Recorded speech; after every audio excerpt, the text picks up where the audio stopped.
Are you thinking about selling your house and you live in New Hampshire? In today's video, I'm going to be going over the top 5 mistakes that a lot of people will make when going about selling their house. They're pretty simple mistakes to avoid, so when I go over them, just think about what's applicable in your situation and make sure that you actually apply it, give it some thought, and see, hey, is what he's saying actually true? Because I do work in real estate all day, every day for the past 4.5, 5 years, so I'm not saying I know exactly what I'm talking about, but these are a lot of mistakes I see in the local market and I've experienced, especially with the buyer side. And I'm going to dive into those 5 things right now. So before we dive in, I just want to introduce myself. My name is Moynihan. I'm a local real estate agent and investor based out of Keene, New Hampshire. If you're looking to buy, sell, invest, maybe you just have questions about living in New Hampshire or have something about real estate you're wondering, feel free to drop them in the comments below or just shoot them to me directly, either through Instagram or my phone number's down below, whatever works for you. And without further ado, let's get right into the 5 common mistakes people make when going to sell their house. So if you really want to mess yourself up, the first one is going to be one of the biggest ones that trip people up all the time, and that's overpricing their house. Now, overpricing your house has a lot of different issues that come about because of doing it. So it's not just one of those things where it might sit on the market for a little bit. There's things that tail off from that people don't necessarily think about.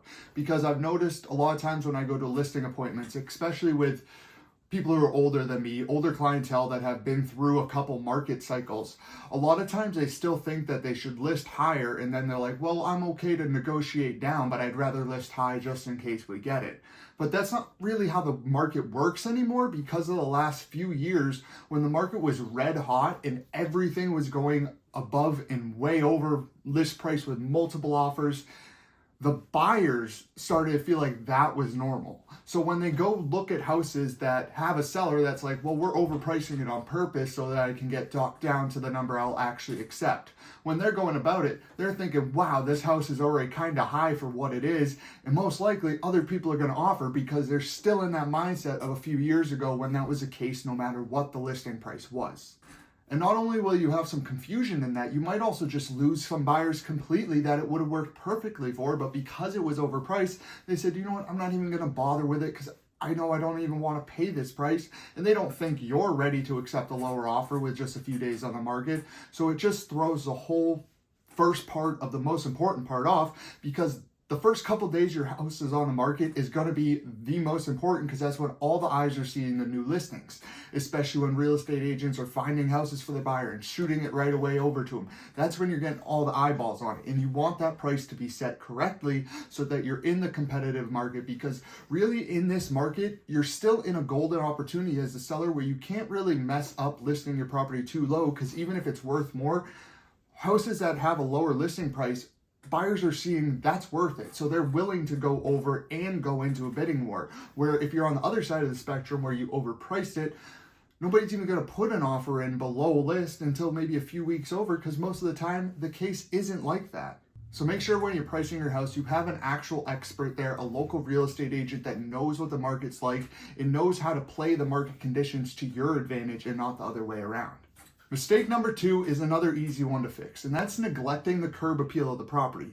Now, the first thing that most people are going to see when your house is for sale is either the exterior photo on the listing or when they do a drive-by and look by it in person. That's the first thing they see, is the outside. So if you're leaving it alone and ignoring your curb appeal and you have overgrown weeds and bags of trash sitting around, even if the house is gorgeous on the inside, you're dropping the value because it looks horrible outside. You don't want it to look like a fresh dump run needs to be done. Like, you want it clean. If it's snow time, at least have it plowed, have the sidewalk shoveled so that it's easier to actually walk around, maybe even shovel a path around the house so people can walk through to not have to trudge through a few inches to feet of snow to look at your house.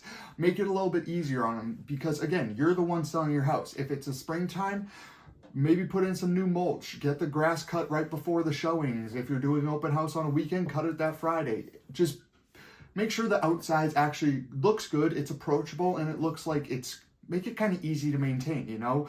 Cut down some of the trees if they're way too into the yard, clean up the driveway, do all the little things that just make it look a little nicer when you're driving past and like, ooh, that's a nice house I'd like to live in. Mistake number 3, this one I don't necessarily see as a mistake, but it's something that I truly do think it helps you be more strong as a seller, and that's getting a pre-listing inspection. So that's where you as a seller hire your own home inspector to come in and do a home inspection. Now you might think, well, I don't want to do that because what if it does need repairs? I don't have any money. Well, at least on the surface, because a lot of times in this market, home inspections are coming back more and more, I'm seeing. So when you have a pre-listing home inspection that you can give right with the property disclosures before the buyer even sees the house, they can already look at the home inspection and see what needs to be done, what considerations they have to think about, or maybe it's a clean sheet, and that's a huge selling point for you. So having this is just super helpful because you're being even more transparent and honest with the buyers. You're giving them everything up front and like, look, we know what we have, and it helps with pricing because when you have, say you have a home inspection and it's a super clean report, there's minor fixes or none at all, well, guess what? When you price your house and someone will be like, oh, that's overpriced, you back it up and you say, no, we already have the home inspection, this is what it's worth, and there's nothing that needs to be done, so that's why we're asking this.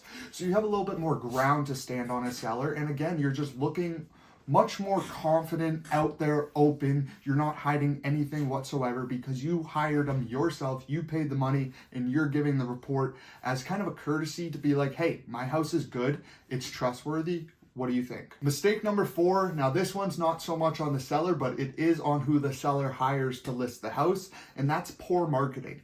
Nowadays, real estate has changed so much. Granted, it's still a super big word of mouth and referral based business, but now everyone that's a real estate agent has social media. They're sharing posts on Facebook, Instagram, TikTok, YouTube, whatever it is, they're getting them and their clients' needs out there in a better way, in a more efficient way. And when you're neglecting the marketing side of it, especially on the technology side with good looking photos, actual professional photography, maybe professional drone shots depending on how your house looks. If you actually do these things, maybe if it's an empty house, you actually have it staged so it looks good and it sells for a little bit more.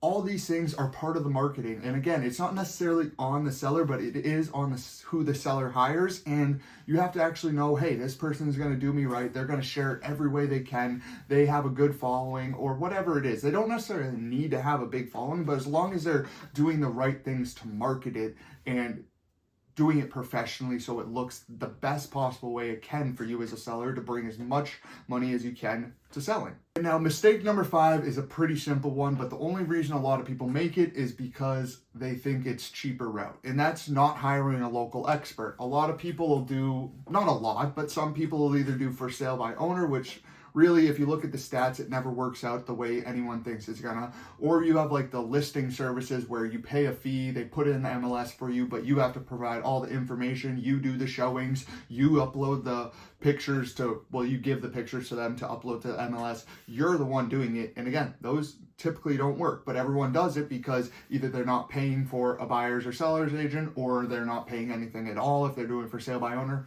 Whatever it is, they think it's a cheaper route. But getting a local expert and actually hiring someone that knows what they're doing, competent, they know the local real estate market. And again, saying this kind of hurts sometimes what I go against, but like real estate is super local. So I stick to about an hour and a half, really max, on my radius of what I cover in New Hampshire. Because anything outside of that, yes, I could drive, I could go over there. I know how to still write contracts. It's not like anything changes on that end, but real estate is local. If you're not a local in that market and you're just helping one buyer every couple months, every 3-6 months, you're helping someone in that region, you don't know it as well as a region that you're hitting every single day with your buyers and sellers.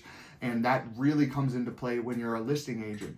And of course, it also comes into play who that listing agent has ties with, and it helps get the word around. Again, that's kind of part of the marketing. It's still a word of mouth business. So having that local person who's tied into all the local groups might even help sell your house and get the word around a little bit better. So avoiding these 5 mistakes, again, are pretty easy to do. And most of them aren't really on you as a seller. It's more about who you're hiring as a listing agent and making sure you actually hire someone that knows what they're doing. Just because someone's going to say, hey, yeah, we'll list it at your super astronomically high price that doesn't make any sense, but since you want it, we're going to do it. Well, chances are if they're a yes man, they're not actually doing their job and telling you what the market conditions are. I've lost a few listings because I honestly told them what it's worth and they told me a different number, and I said, look, we can try listing it there. I'm not opposed to it 100%, but I'm just telling you it's not going to sell there. And I was right most of the time. Every time they did list, even if it was with someone else, it didn't sell at that price because they were just in a whole different planet and they thought their house was the best house ever and it's worth way more for no reason in particular, just because it's theirs.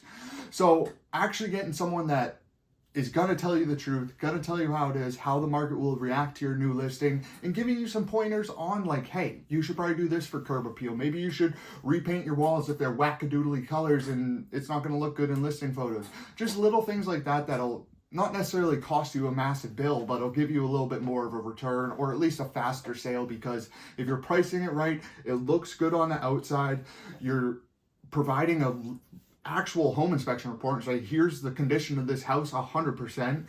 You're actually getting a local real estate agent that not only knows a lot of people in the area, but it's also great with marketing, so they're getting it all around for you. All these things are going to set you up for success in real estate and get you the top dollar you need. Even if you think, hey, this isn't exactly what I want to list it at, if it's worth what you're wanting, it's most likely still going to sell at that, even if you list it a little bit lower.